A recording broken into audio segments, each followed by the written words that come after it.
Apocalipse 2, 18 ao 29. Diz assim: Ao anjo da igreja em Tiatira, isto diz o Filho de Deus, que tem os olhos como chama de fogo e os pés semelhantes a latão reluzentes. Conheço as tuas obras, e o teu amor, e a tua fé, e o teu serviço, e a tua perseverança. E sei que as tuas últimas obras são mais numerosas que as primeiras. Mas tenho contra ti que toleras a mulher Jezabel, que se diz profetiza. Ela ensina e seduz os meus servos a se prostituírem e a comerem das coisas sacrificadas a ídolos. E dei-lhes tempo para que se arrependesse. E ela não quer arrepender-se da sua prostituição. Eis que eu lanço num leito de dores e numa grande tribulação os que cometem adultério com ela, se não se arrependerem das obras dela. E ferirei de morte os seus filhos, e todas as igrejas saberão que eu sou aquele que esquadrinha os rins e os corações. E darei a cada um de vocês segundo as suas obras. Digo-vos, porém, a vós os demais que estão em Tiatira, a todos quantos não têm esta doutrina, e não conhecem as chamadas profundezas de Satanás, que outra carga vos não porei, mas o que tendes, retende-o até que eu venha. Ao que vencer, ao que guardar as minhas obras até o fim, eu lhe darei autoridade sobre as nações, e com vara de ferro as regerá, quebrando-as de modo como são quebradas os vasos do oleiro. Assim como eu recebi autoridade de meu Pai, também lhe darei a estrela da manhã. Quem tem ouvidos, ouça o que o Espírito diz à igreja. Amém? Glória a Deus. Glória a Deus. Amém, queridos? Vamos orar ao Senhor. Amém? Santo Deus e Pai, nós pedimos ao Senhor a tua orientação nessa noite. Nós agradecemos a Ti por esse privilégio de estudarmos a Tua Palavra, por termos a Tua Palavra, meu Deus, à nossa disposição para ler, para estudar. Muito obrigado, Papai. E pedimos ao Senhor, ó Papai, que venha falar aos nossos corações nessa noite, em nome de Jesus Cristo, meu Pai. Em nome de Jesus. Pai querido, que toda a resistência da nossa mente, que toda a resistência do nosso coração caia por terra em nome de Jesus. Que nós possamos estar atentos para ouvir a Tua voz e somente a Tua voz em nome de Jesus Cristo, meu Pai. Senhor Deus, eu coloco a minha vida diante do Senhor. Que o Senhor possa usar a minha vida para falar ao coração do Teu povo, Pai. Que seja um momento, Senhor Deus amado, do Teu povo ouvir a Tua voz e somente a Tua voz em nome de Jesus. Amém. Glória a Deus. Vamos lá.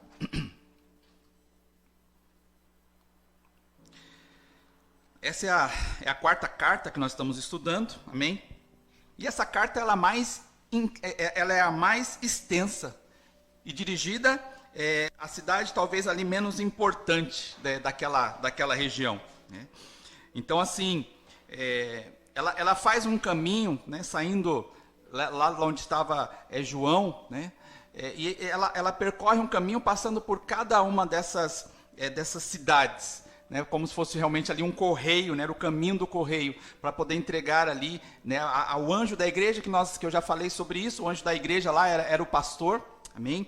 Então essa carta é dirigida ao pastor da igreja. Então ele passava ali em cada cidade. E esta carta, de todas as cartas, das 7 cartas, é a maior, né? E essa cidade era a menos importante de todas as 7, né? Tiatira não era nenhum centro político ou religioso, né, como nós vimos aí anteriormente. A sua importância ela era comercial. Então isso era muito interessante isso, né? Então a importância de Tiatira era a sua posição geográfica, pois ela ficava no caminho por onde viajava o correio. Então tinha que passar por ela ali, né? Então por esse caminho se transportava muitas coisas. Então, a Tiatira ela era sede de vários polos importantes, como de lã, couro, linho, bronze, tintura, alfaiate, vendedor de púrpura. Então, assim, tinha comércio de muitas e muitas coisas. E ainda também, queridos, ali tinha muitos grêmios, como se fossem sindicatos.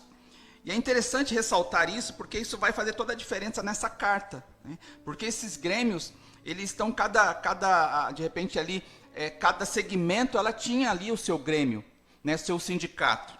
E então, para você ser bem sucedido ali como vendedor, você tinha que participar desse sindicato, você tinha que participar deste grêmio.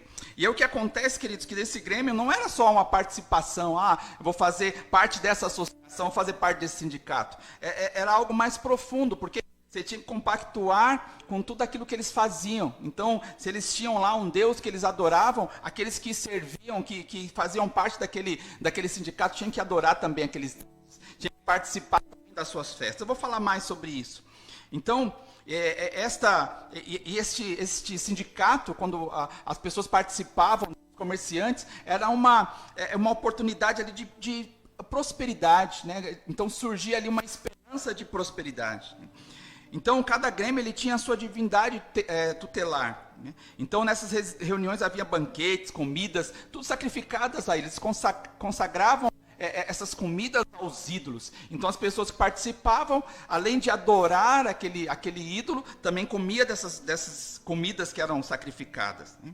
Então, esse era um grande problema ali. Então, como nós vimos nas outras igrejas, eles eram perseguidos. Então, era uma grande dificuldade. O Senhor sabia da perseguição que eles tinham. Aqui, em Tiatira, nós não temos isso. Aparentemente, não existe essa perseguição. O problema lá é outro, né? Eu vou falar já sobre isso. Então, o que os cristãos deveriam fazer, queridos, nessa circunstância? Então, o que o cristão deveria fazer em relação a isso? Qual seria a sua atitude? Você lá como um empresário, de repente tem lá o seu negócio na cidade, só que para poder prosperar ali aos olhos naturais, é claro, você tinha que participar desse sindicato, você tinha que participar das coisas que eles faziam.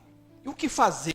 Qual que é a atitude do cristão nisso? Será que ele se entregaria a isso por causa do dinheiro? Será que ele abdicava por causa do dinheiro? Da sua convicção em Cristo? Será que ele abdicaria dos seus princípios em Cristo, queridos? Então, qual é a posição do cristão? Se sai do Grêmio, ele perde a sua posição. Imagina, uma pessoa está lá, ela está no Grêmio já há tantos anos, está lá com a vida ali talvez estabilizada, e de repente ele se converte ao cristianismo e aí ele fica no Grêmio? Ele fica naquele sindicato ou ele sai do sindicato? O que fazer? Então, nessa situação, Jezabel, ela achou na verdade, essa pessoa que é chamada, essa mulher que é chamada Jezabel, não era o nome dela, mas faz uma comparação, né? A Jezabel do Antigo Testamento, eu vou falar mais um pouquinho daqui a pouco. Assim, ela achou o seguinte, que para vencer Satanás é preciso conhecer as coisas profundas de Satanás. Então, para vencer as tentações, era preciso ter a tentação, era preciso praticar as coisas erradas. Então, para ela, valeria a pena, de repente, estar indo lá, participando desses sindicatos, desses grêmios, e mesmo que eles adorassem outros deuses, mesmo que eles fizessem coisas erradas, ela dizia que valia a pena, compensaria, né? Vamos dizer assim. Dentro dessa cultura que está a igreja de Tiatira, né? Era uma igreja forte, uma igreja crescente, aos olhos de qualquer um, né, como nós vamos ver, parecia ser a igreja perfeita. Aos olhos de qualquer pessoa que passava, nossa, essa igreja é a igreja, eu quero participar desta igreja. Mas no final das contas não era isso que o Senhor achava. Então vamos lá. Primeira coisa, ela era uma igreja que Jesus estava sondando ela, né? Então Jesus, ele se apresenta para cada igreja de uma forma diferente, né? Como nós vimos antes, ele está no meio, né, dos candeeiros, né? Não apenas no meio, mas ele também anda no meio dos candeeiros. Ele conhece as obras da igreja, as tribulações da igreja, bem como o lugar onde a igreja está. Seus olhos são como chama de fogo, como ele se apresentou agora aqui. Então ele vê todas as coisas. Ele sabe de todas as coisas. Então, quando se fala desse olhos como chama de fogo, está falando de juízo, mas está falando de penetrar no íntimo também, de revelar aquilo que aos olhos naturais pode ser que esteja oculto, mas para ele não está oculto. Então, o Jesus se apresenta de uma forma, queridos, mostrando para aquela igreja que ele estava vendo o que eles estavam fazendo. Aquilo que eles estavam fazendo estava errado. Aquilo que eles estavam fazendo estava desagradando o coração de Deus. Então, quando ele fala daquele olhos de fogo, ele está falando justamente isso, virá o juízo. E eu estou vendo o que vocês estão fazendo. Pode ser que as outras pessoas não vejam, pode ser que as igrejas ao redor de vocês, elas olhem para vocês e falem assim, nossa, essa igreja é maravilhosa, mas eu estou vendo verdadeiramente o seu estado, eu estou vendo verdadeiramente como você está. Então Jesus sabe, ninguém pode esconder nada, queridos, de Deus. Muitas vezes as pessoas, elas acham que pode se esconder de Deus, elas acham que aquilo que ela faz em oculto, Deus não está vendo. É só porque as pessoas não estão vendo, ela acha que Deus também não está vendo, e é um grande engano.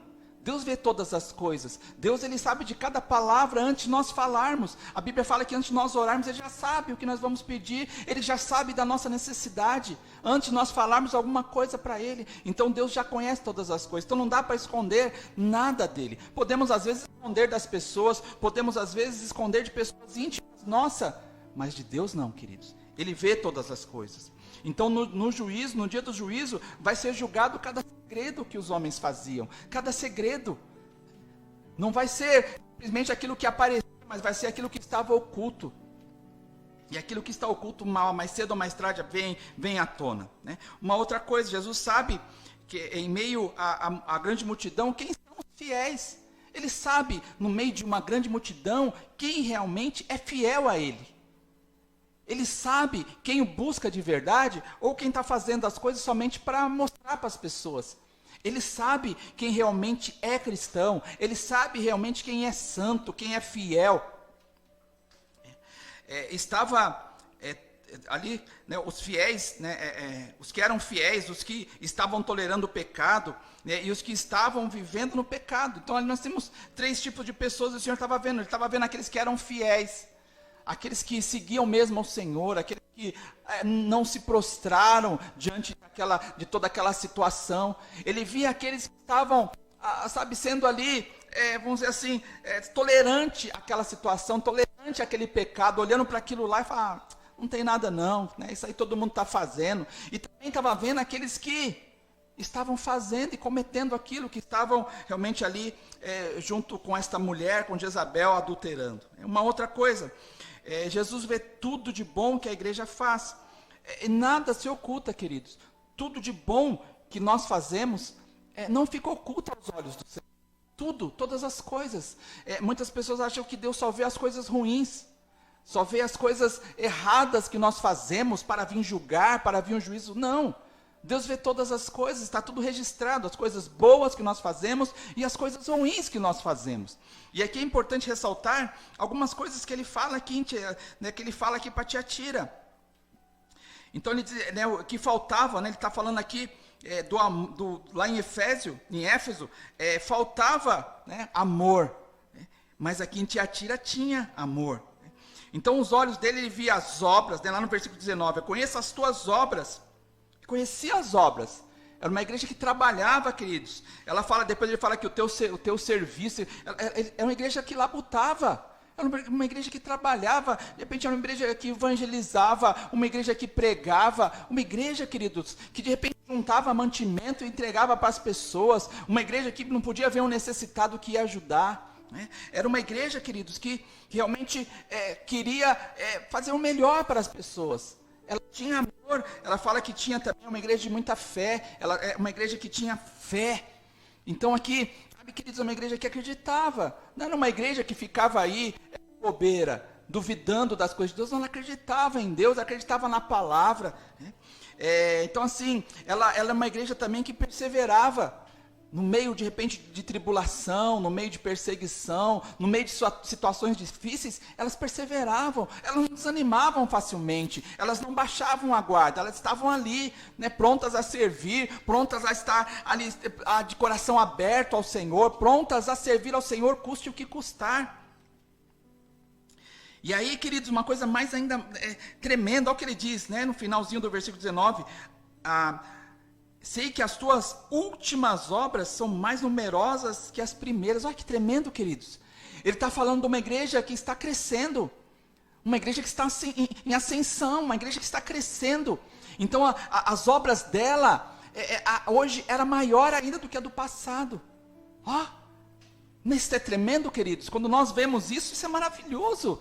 Quando nós, sabe, como igreja, nós olhamos e falamos, nossa, Nós queremos ser assim, uma igreja crescente, uma igreja que as nossas obras sejam maiores a cada dia que passa. John Stott, ele fala assim, ele comenta, ele diz: Tiatira não apenas rivalizava com Éfeso nas atividades do serviço cristão, como também demonstrou o amor que faltava em Éfeso. Preservou a fé que estava em perigo em Pérgamo e compartilhava com Esmirna a virtude da resistência, paciente na tribulação. Olha que tremendo. Então, olha a igreja que o Senhor viu lá, que eles trabalhavam bem. Eles se esforçavam, eles tinham amor pela obra, eles tinham amor pelo Senhor, eles tinham fé. Era uma igreja que era completa. Mas assim, sabe algo interessante, queridos?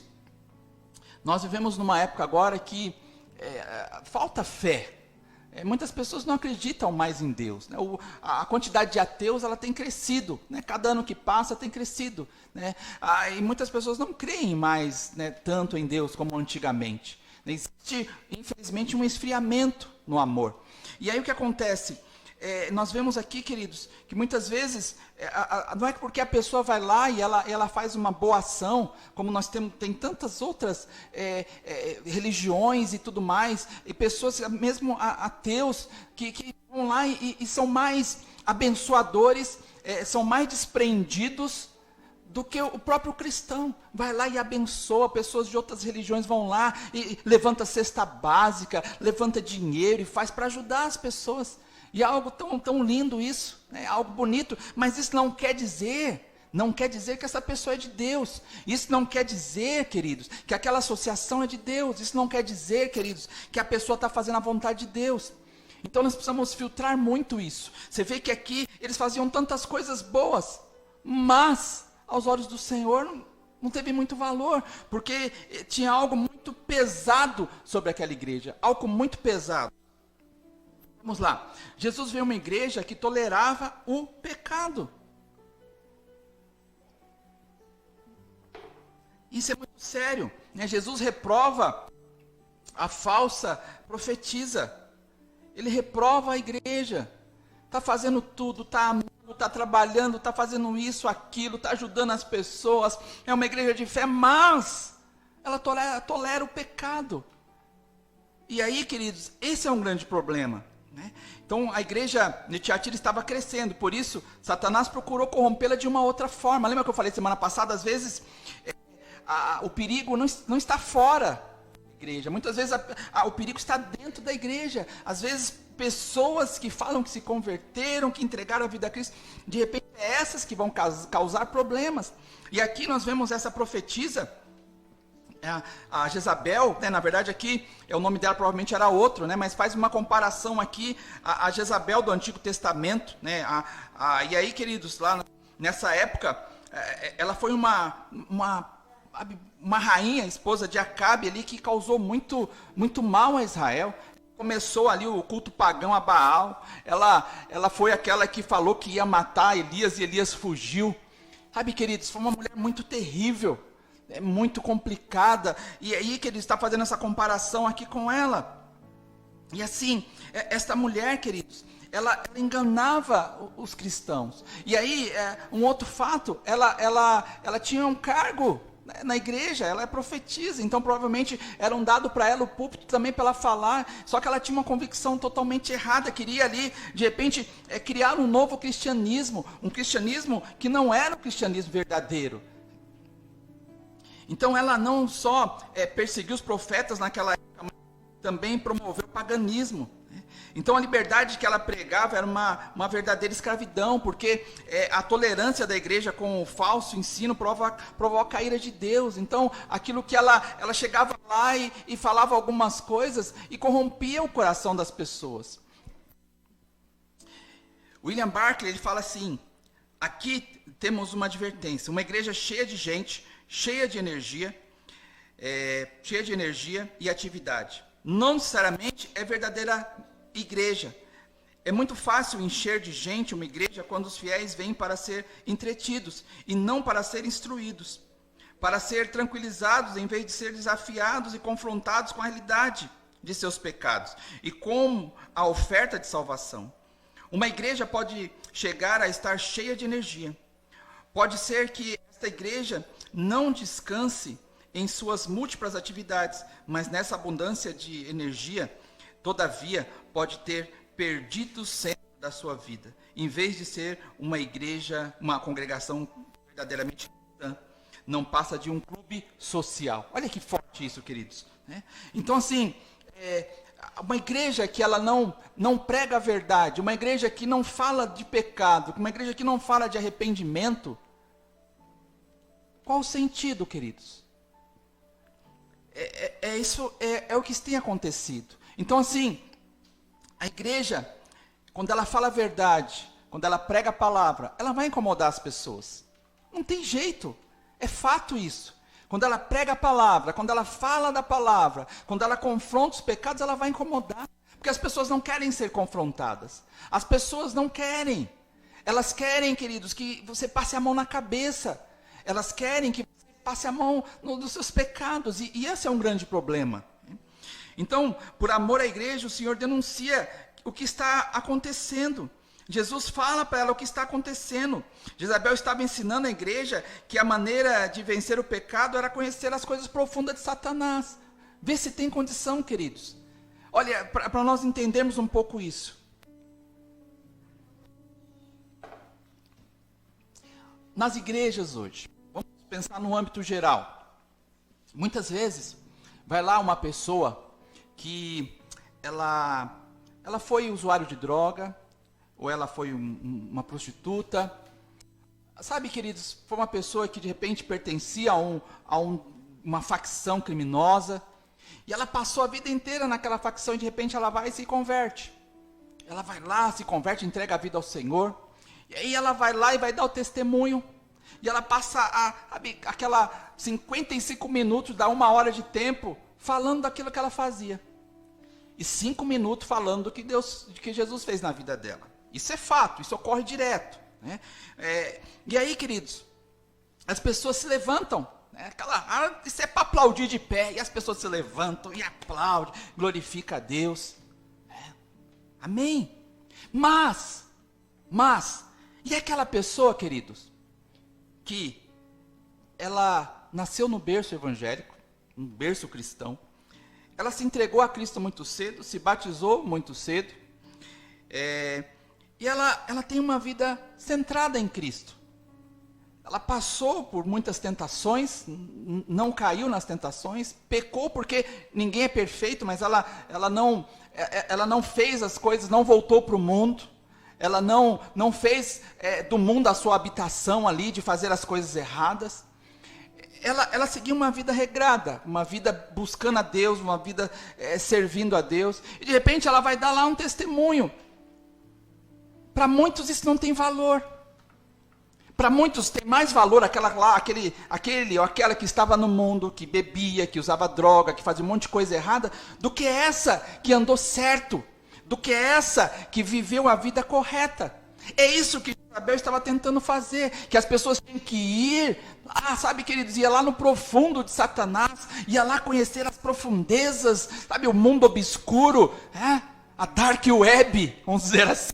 Ia conhecer o mal lá, praticar as coisas erradas, praticar o adultério, praticar um monte de coisas erradas, para poder realmente, voltar para o Senhor, para poder realmente ter do que se arrepender. Isso é um grande erro, e era o que ela queria ensinar, e estava pervertendo o coração de muitas pessoas, e o Senhor está alertando: o que você está fazendo está errado, o que você está fazendo está incorreto, não precisa ir para o mundo, provar das coisas do mundo.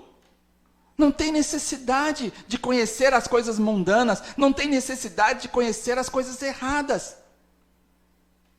Você sabe que eu estava lendo algumas pesquisas, né?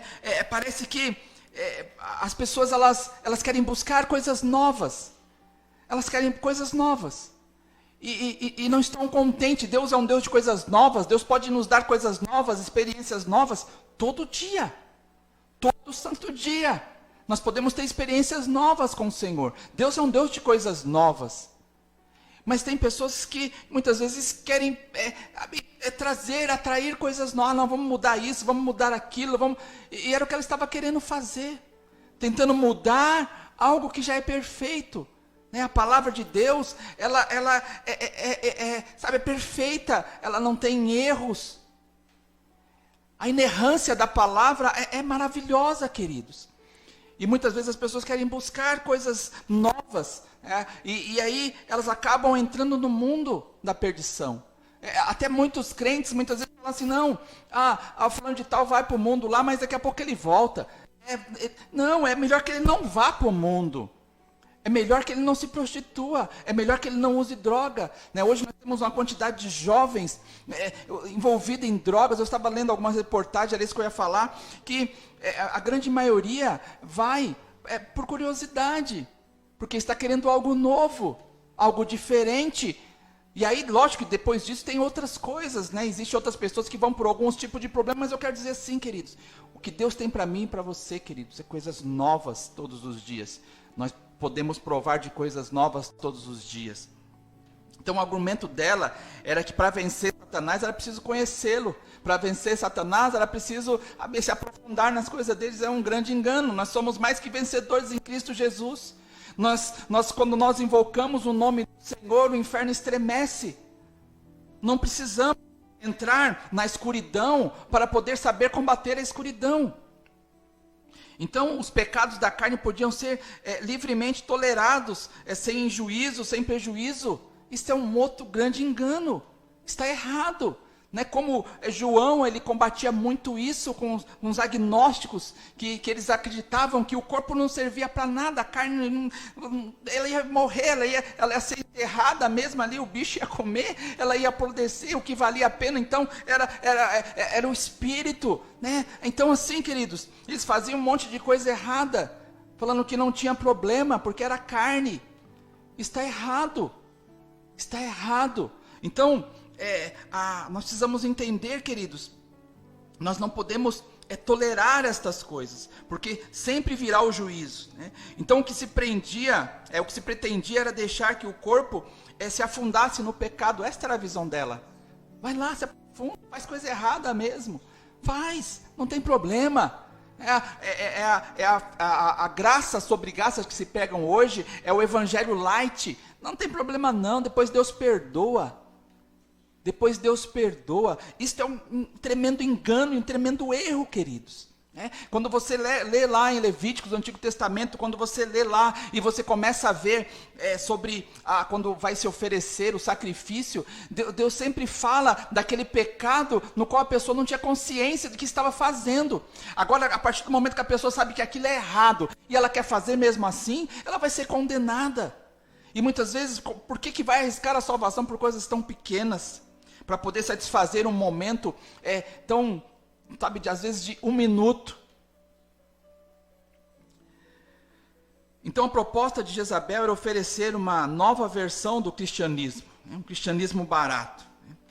Isso é uma pedra de tropeço até hoje para muitas pessoas, que muitas vezes ficam pregando só graça sobre graça, graça, graça, Deus faz isso, Deus faz aquilo. Né? Eu lembro que alguns anos atrás, eu e minha esposa fomos conhecer uma igreja, e nós ficamos ali, conhecendo aquela igreja, em alguns cultos, durante um período.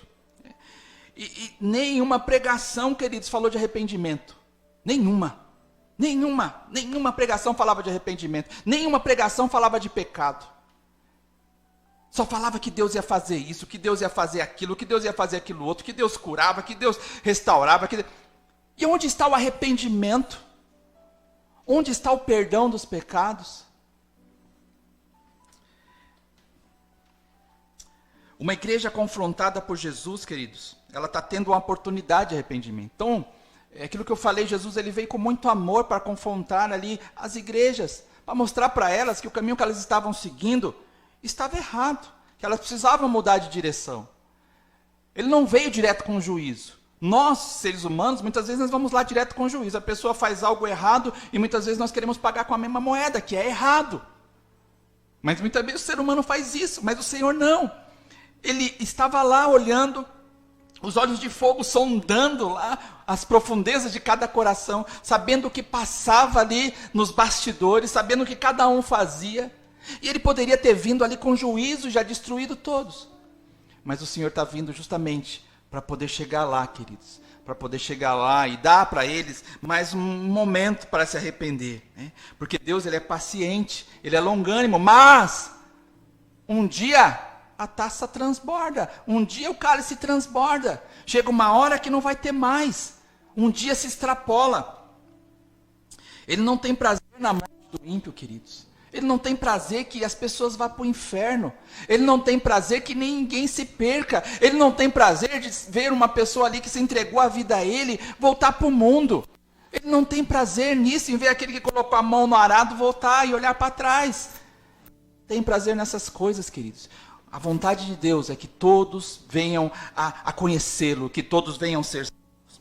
Então Jesus, ele confronta com disciplina a igreja antes de vir o juízo. Então ele chega lá e ele fala duramente com a igreja, mas com muito amor, para que pudesse vir ali o arrependimento. Então, quem disciplina, né? A Bíblia fala, ele disciplina porque ele nos ama. Ele disciplina porque ele nos ama, não é assim? Nós temos os nossos filhos, disciplinamos os nossos filhos porque nós amamos. E nós queremos que eles vivam uma vida boa nessa terra, que eles sejam abençoados nessa terra, que eles possam, sabe, queridos, andar nessa terra fazendo as coisas corretas. E o Senhor, ele nos disciplina para que a gente possa andar no caminho dele, agradar o coração dele. Porque o nosso caminho, nossa caminhada nessa terra vai nos dirigir até o céu.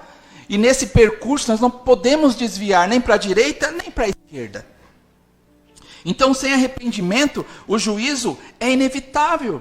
Não tem jeito, ele está falando lá. E Jezabel, ela não quis se arrepender. A Bíblia fala que ele deu várias oportunidades. E ela não quis se arrepender, né? Ela desperdiçou o tempo da sua oportunidade. Quantas pessoas, queridos, quantas pessoas não estão desperdiçando o tempo, queridos? Quantas pessoas não estão desperdiçando a oportunidade que o Senhor está dando? Quantas pessoas, Pai, quantas pessoas não estão perdendo o tempo do Senhor, a visitação do Senhor? O Senhor está vindo, o Senhor está mostrando, o Senhor está falando, está errado, muda de direção, não é isso que eu quero da sua vida. Arrepende-te, como eu falei semana passada, queridos. O Senhor vai lá e Ele mostra, e Ele dá oportunidade, e dá outra oportunidade. E as pessoas falam assim, nossa, né, Deus me livrou disso, Deus me curou daquilo. Eu conheci uma pessoa um tempo atrás, alguns anos atrás, que Deus já tinha dado tanto livramento para ela. Deus me livrou disso, Deus me livrou daquilo, Deus me salvou, eu quase morri, mas não volta para o Senhor. Mas não se entrega para Ele, mas não abre o coração para Ele, vê Deus agindo dia após dia, mas não se entrega. Esse é um problema, queridos. Deus dá oportunidade, atrás de oportunidade, mas um dia o cálice transborda. Um dia, queridos, um dia a graça se vai. E aí? Como vai ser?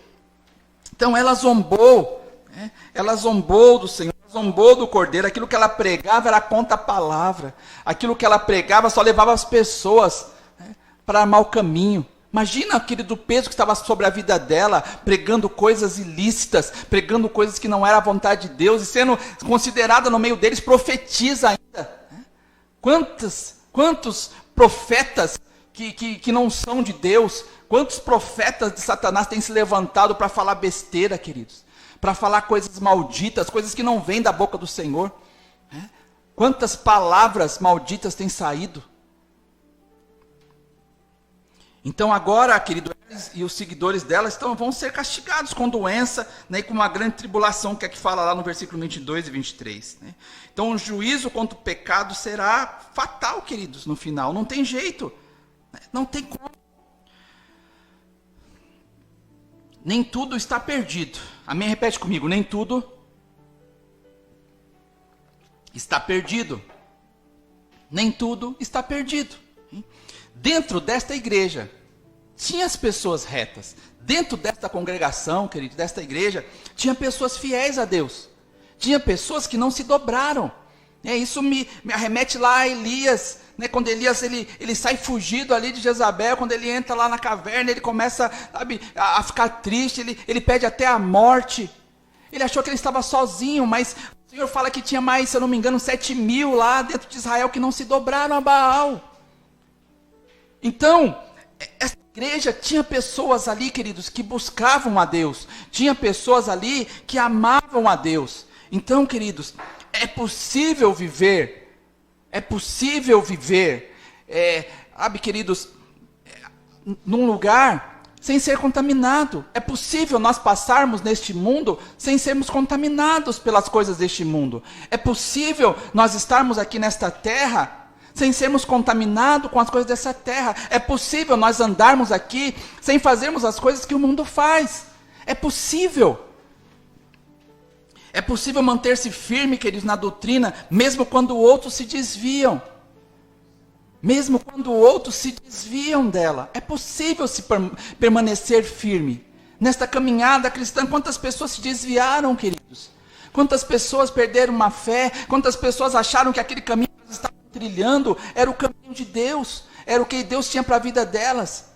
E depois se prostituíram, depois fizeram um monte de coisa errada. Mas glória a Deus, eu estou aqui, a minha esposa está aqui ainda, minha filha está aqui. Não nos deixamos nos corromper com isso. Então, queridos, é possível caminhar nesta terra, é possível caminhar neste mundo sem ser corrompido por ele. O jugo de Cristo, ele é suave, ele é leve.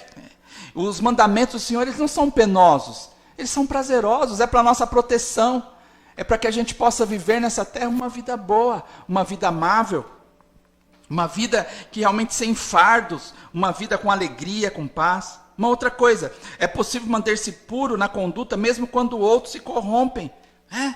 É possível. Muitas pessoas falam lá da política. Né? Vou dar um exemplo aqui. Deixa eu ver a hora. Deixa eu correr aqui. Muitas pessoas falam da política. Né? Muitas pessoas falam. E que as pessoas chegam lá e se corrompem. E muitas vezes é o que acontece. Muitas pessoas vão lá e se corrompem mesmo. Mas é possível estar lá no meio daquela corrupção e não se corromper. Nem todo mundo lá é corrupto. Apesar de sempre as pessoas falarem que todo político é corrupto, é um grande engano. Tem pessoas lá que não são corruptas. Tem pessoas lá que não se dobraram à corrupção. Entende? Então é possível, queridos.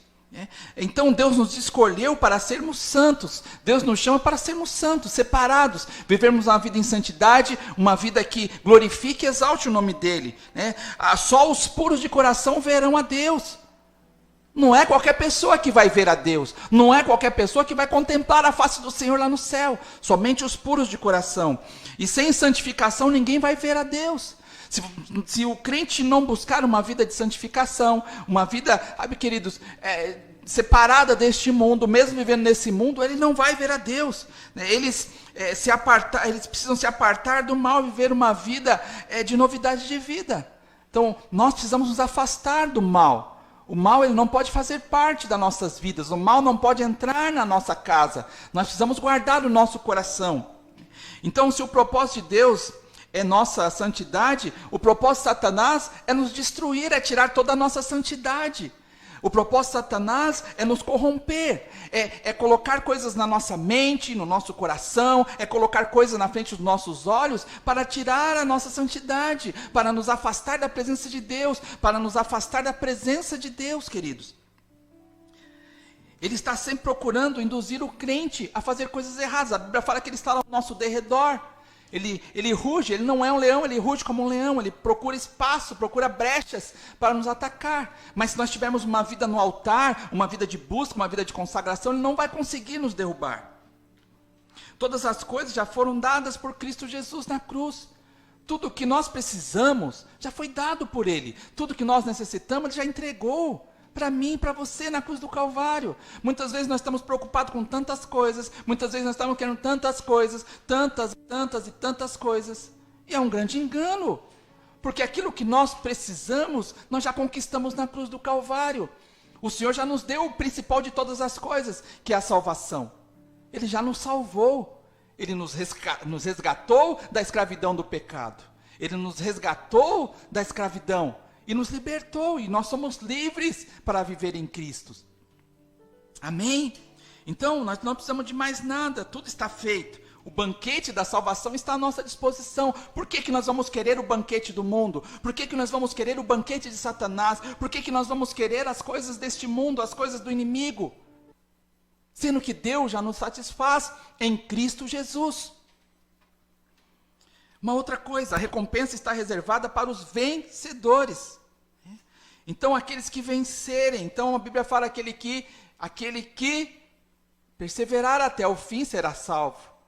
Aquele que ficar até o fim será salvo. Aquele que ficar de pé no final será salvo, queridos. Aquele que estiver na presença de Deus até o fim será salvo. Aquele que perseverar até o fim será salvo. Hein? Aqueles que se desviam e perecem no pecado são como Judas, queridos.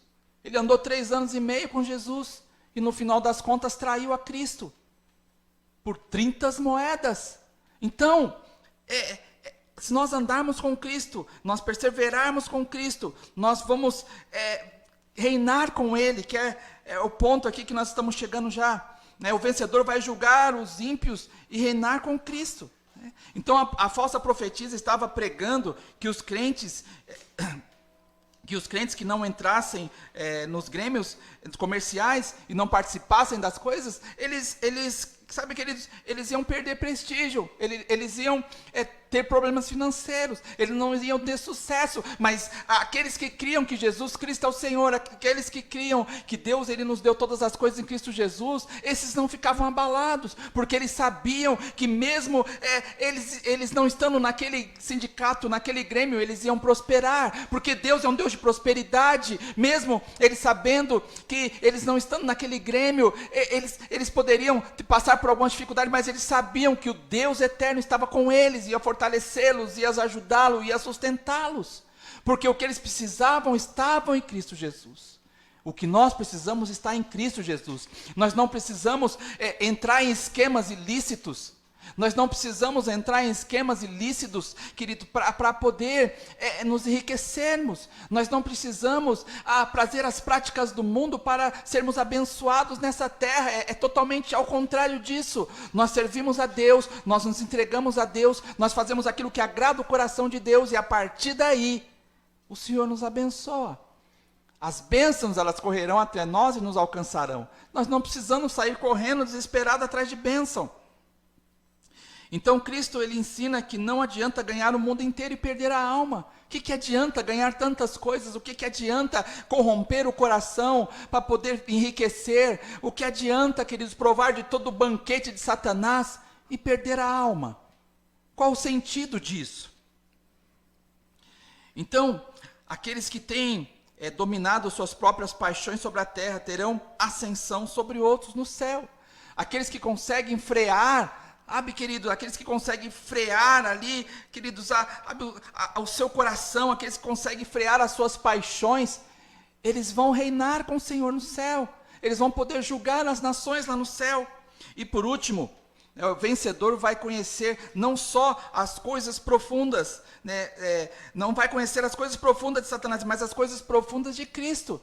O vencedor vai conhecer aquilo que realmente importa. As coisas de Satanás não importam. Eu sou mais que vencedor em Cristo Jesus. Quando eu oro, eu tenho autoridade no nome de Jesus para repreender qualquer ação do inimigo. Então eu não preciso conhecer. Eu preciso sim conhecer as coisas celestiais. É porque é lá que eu vou morar. É lá que você vai morar. É lá que nós vamos viver a eternidade, queridos. Isso sim vale a pena. Então os salvos receberão a estrela da manhã. A estrela da manhã quem é Cristo Jesus, queridos. Cristo Jesus é a estrela da manhã, e aqueles que forem salvos, os vencedores, eles vão poder contemplar toda a essência do Cristo Redentor, toda a essência do nosso Salvador, toda a essência daquele que nos amou de tal maneira que se entregou por nós. Esse é algo sobrenatural, nós vamos conhecer-o plenamente. Hoje nós temos apenas, queridos, um conhecimento superficial, como Paulo fala, mas um dia chegará que nós vamos conhecê-lo face a face, que nós vamos conhecer realmente quem Ele é. Mas para isso nós precisamos vencer, para isso nós precisamos perseverar, para isso nós precisamos ir até o final. Essa igreja de Tiatira, no final das contas, poucas décadas depois, não existia mais. Não existia mais, porque se corromperam, se entregaram às práticas do mundo, se entregaram às práticas de Satanás, se corromperam. E se acabou, queridos. Mas nós não. Amém? Nós somos mais que vencedores em Cristo Jesus. Nós vamos reinar com Cristo no céu.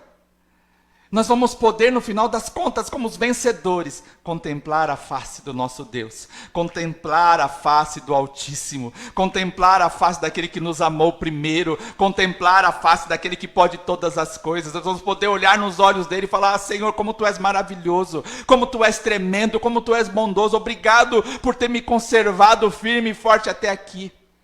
Obrigado por ter se entregado por mim. Esse é a nossa alegria. Essa vai ser o momento de maior prazer das nossas vidas. Contemplar o Rei dos Reis e Senhor dos Senhores. Mas para isso, nós precisamos vencer. Amém? Então, queridos, resista às tentações.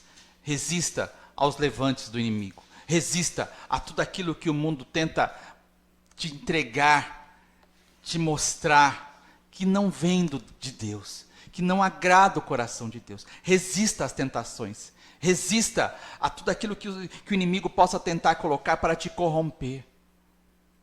Guarde o seu coração. Como o salmista diz, acima de todas as coisas, queridos. Guarde o seu coração. Não deixe que se corrompa. Não procure caminhos fáceis, porque muitas vezes o caminho fácil leva à perdição. Então fique firme, fique forte no Senhor. Porque você em Cristo Jesus é mais que vencedor. Amém? E juntos, logo logo, né? Cada dia, hoje é menos um dia, né, para a volta do nosso Senhor. Logo logo nós estaremos com Ele. Logo logo nós vamos poder contemplar a face dEle. Logo logo nós vamos ver quem realmente Ele é. Amém? Glória a Deus, aleluia, glória a Deus, amém? Amém. Queridos, feche seus olhos, vamos orar, amém? Vamos orar. Se você, querido, está aí, sabe, nos assistindo, está, sabe, de repente com o coração endurecido, participando de coisas que não deveria participar, se você de repente está aí tendo algum tipo de dificuldade para se entregar ao Senhor, de viver aquilo que Deus tem para a sua vida, se coloque agora diante do Senhor, abra o seu coração agora. Amém? Se você está nos assistindo que ainda não entregou verdadeiramente a sua vida ao Senhor, que esse momento seja um momento de entrega. Amém? Seja um momento de entrega. O que Ele tem para nós, o que Ele tem reservado para as nossas vidas, queridos. É maravilhoso. É algo que nossa mente limitada não consegue mensurar.